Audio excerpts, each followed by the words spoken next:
All right, guys, we're back with another video, and this is unimportant news. And today we have the DSA. And if you haven't heard of them, they will be coming to a block near you because they are crazy as shit.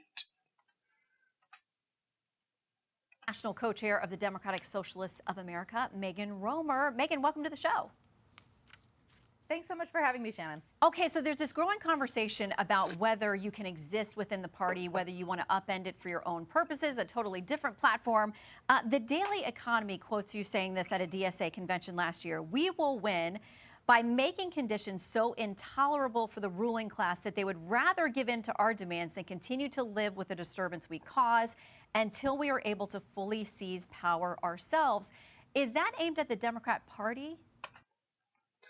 Now, that's a heck of a start to an interview. That is the most craziest thing I've ever heard. Now, how is it that, which I guess they don't claim to like America? I mean, they don't claim to love it, to like it, to care for it, anything.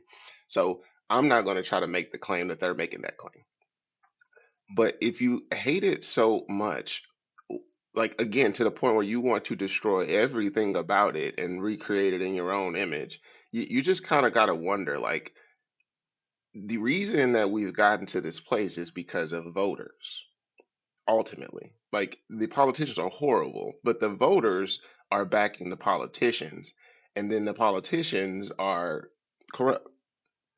But if the voters are okay with this level of corruption, then that is why we have the Democratic and Republican Party at this point. Now, that is not an argument for the DSA in any way, not even a little bit. What this is saying is that it's not surprising that the DSA has propped up and is basically has taken over the body of the Democratic Party. Like it's not crazy. It doesn't sound weird to me. It sounds like it makes sense because if you really think about it, and I mean really think hard on this, what is the Democratic Party? If you go back over the last 10 years, it has shown it, or really 10 to maybe 15 years, it's really shown itself since Obama that it really isn't real. And I might even argue that even before then, it's shown that it's not real. Why? Because no matter what's going on, it always seems like there's something being forced upon us, being pushed upon us. Nothing seems like legitimate when it's coming down, whether it's the Russia investigation or whether it's the social stuff that came down the pipe a few years back. It really doesn't matter what's happening. It just all seems fake and like it's coming down from like the heavens instead of being from like a ground's root, a ground instead of it being like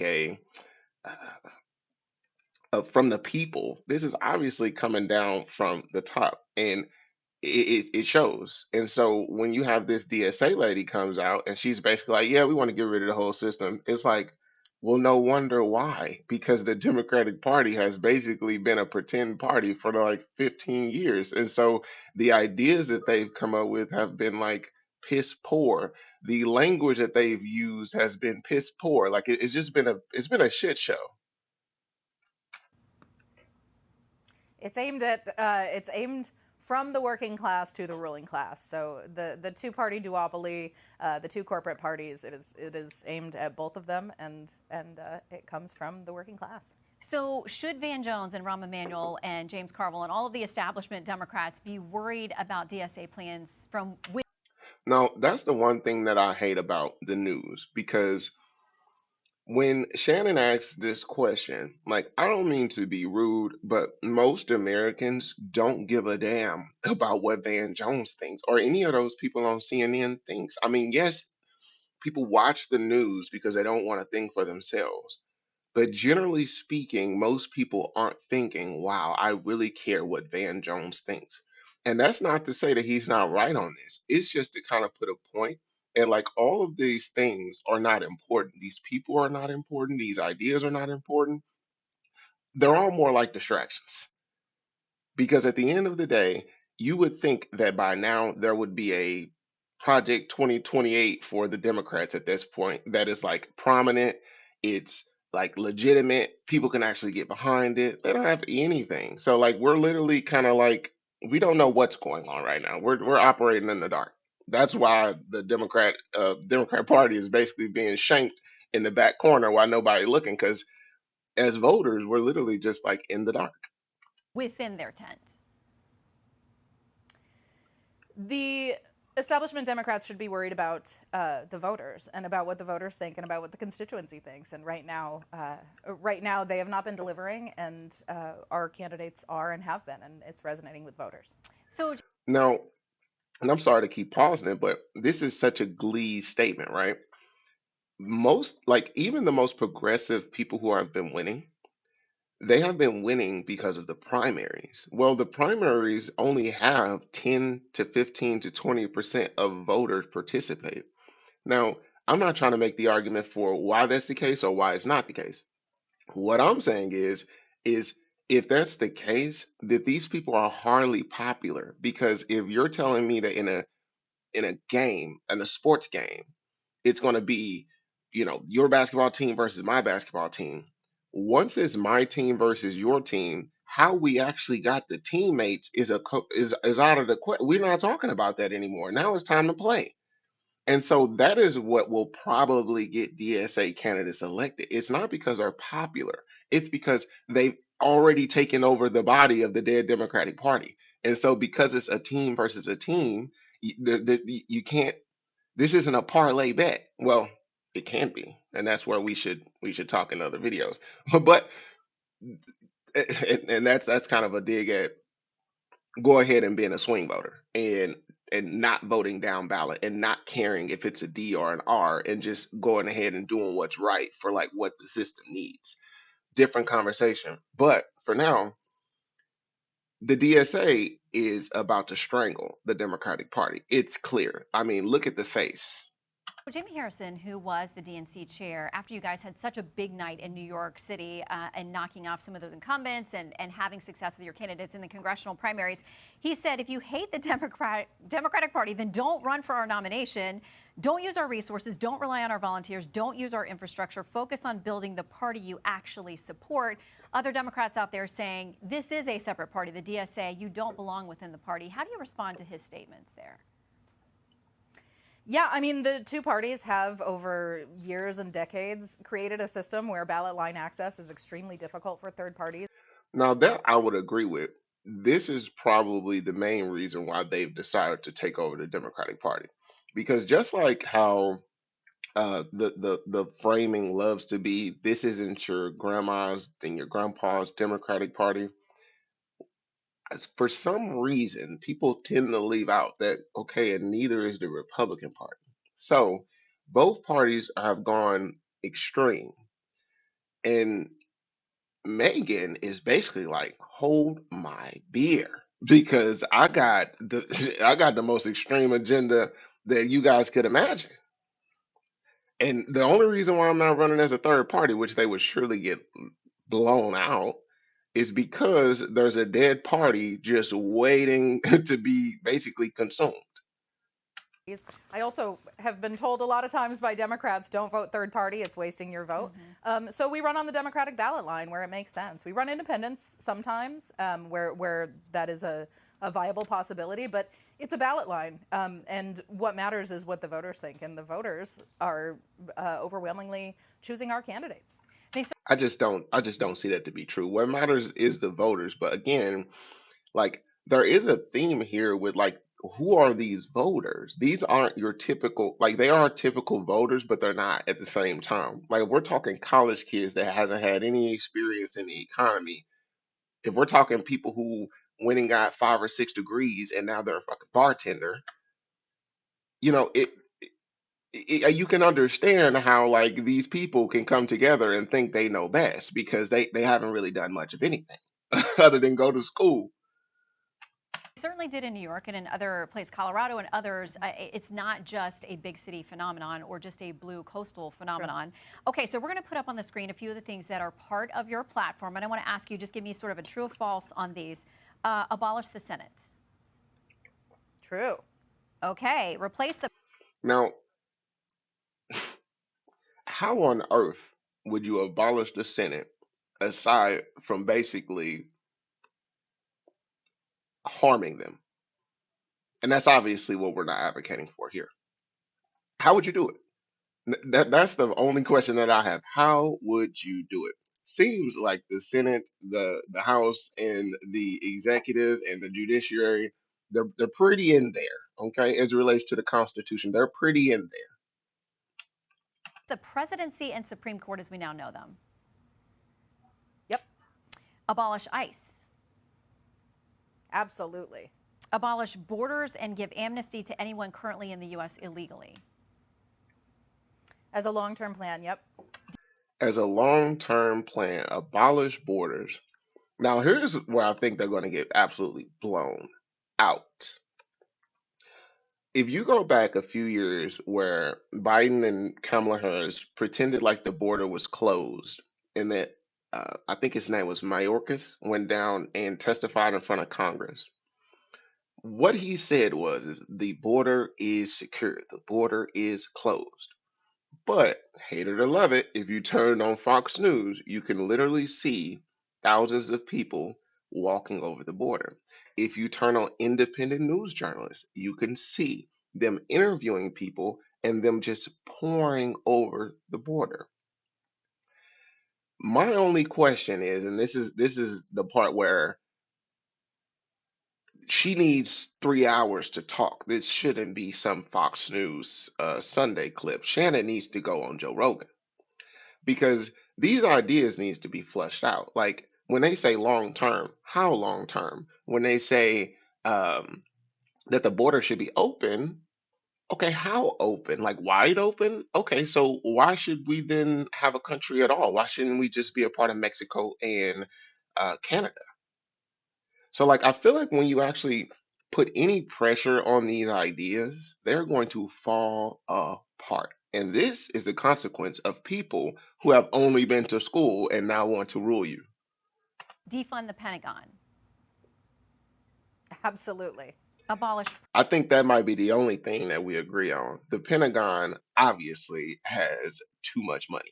Um, and are not using it in the most efficient way. Like you're not going to get any arguments from a financial point of view, but they're not arguing to get rid of it to save money. They're arguing to get rid of it to spend the money on, I guess, all the new illegals that they want to come over the border. Prisons, at least in large part. Yeah, again, that as part of a long-term program, yeah. Okay, so no prisons. Government or public ownership of most large corporations. Yeah, absolutely. Okay, so Now, would you imagine, like, and I don't know how a big corporation is run. I'd imagine most people don't. But if you were to put a normal person in charge of like Exxon Mobil, I bet you'd find that it's just not that simple. Like it's just not that simple. Like essentially, eventually, you're going to run into issues. I don't care if it's quality control. Something's going to happen because government systems are not really built to be efficient, which means they're built to spend money, to be wasteful. And if that's the case, the amount we pay for things today will go up. So again, you put any of these ideas to the test and they don't seem to be like very well thought out at all. so then let's go back through some of those then. Abolish the Senate. There are people who are in the Senate now who are very supportive of DSA. They lose their seats?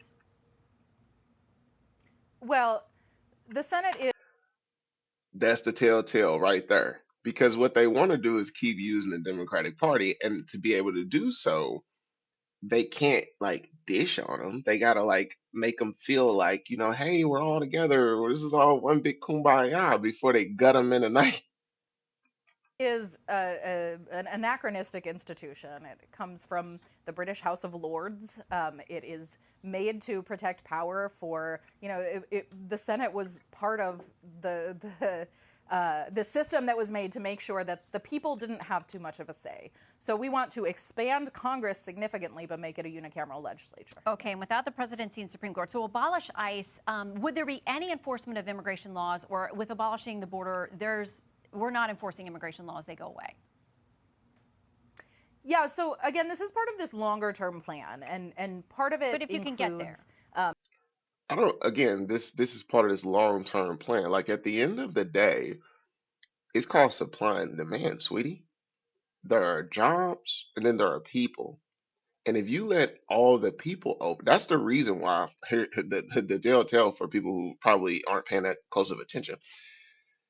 The reason why you see such a divergence, especially when it comes to jobs online, because the economy is really is split into really multiple sections, but let's just go online versus offline.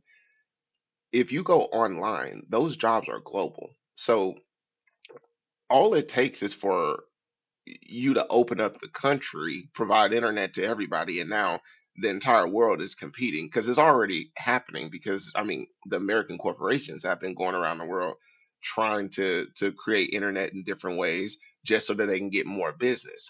And then other countries have been doing the same thing. Well, if that's the case, then going around and trying to get that business, that all is leading to lower prices. So like whatever it costs to actually like get this stuff out of the ground, that's what it costs. When you start involving the government, the price is going to go up. If you look at Venezuela, the price to get the oil out of the ground was much higher than the private companies would have to pay to get it out of the ground. I mean, it's that's just factual. Think Yeah, I mean, if we can get to the place where the U.S. is not destabilizing countries in order to mine them for resources, there will be significantly less migration. What do you say to If we those, are though, not, that that would potentially That is a lie. That is an absolute lie. There are a number of reasons why migration would continue, and global warming is one that they would actually mention. And so that's BS. And then not only that, but if a war breaks out in a region, it doesn't matter if we have anything to do with it or not. It could just be somebody's neighbor interested in taking, the neighborhood next door. Then that's just what it is. destabilize the U.S. because there's only so much the economy can bear, and when you have a flood of people coming in, it might not work out economically, according to a lot of analyses, if you just open up the borders and there's no enforcement at all. well, we're not saying open the borders tomorrow. We're The smile that she gave is very interesting. You're not saying open up the borders tomorrow, but maybe you know what? I blame the interviewer. Okay, I blame the interviewer because she's asking such boilerplate questions that it doesn't actually identify anything that we can take from this, other than that this lady isn't that smart. She's got a lot of degrees, but she can't be that smart. Because if you actually think through any of these things, you'd quickly find out none of them really make as much sense. Maybe Medicare for all, that might make sense, but under a lot of constraints, a lot. And and they are not talking details. And the problem is the devil is in the details. And so I'm gonna leave this here. I would give this interview a 2 out of 10. The only reason why I get to two is because this lady came on here. Um, I feel like she would have done this regardless, even if she just popped open her phone and just created a short video. She seems like a true believer. These people are batshit crazy, but that's not for me to decide. Here at Unimportant News, we're just going to deliver the news and let you guys decide in the comments and decide in the voting booth and across the world and the nation as to like how you think about these things and these topics, where you sit and how these things will affect you. And so we'll see you in another video.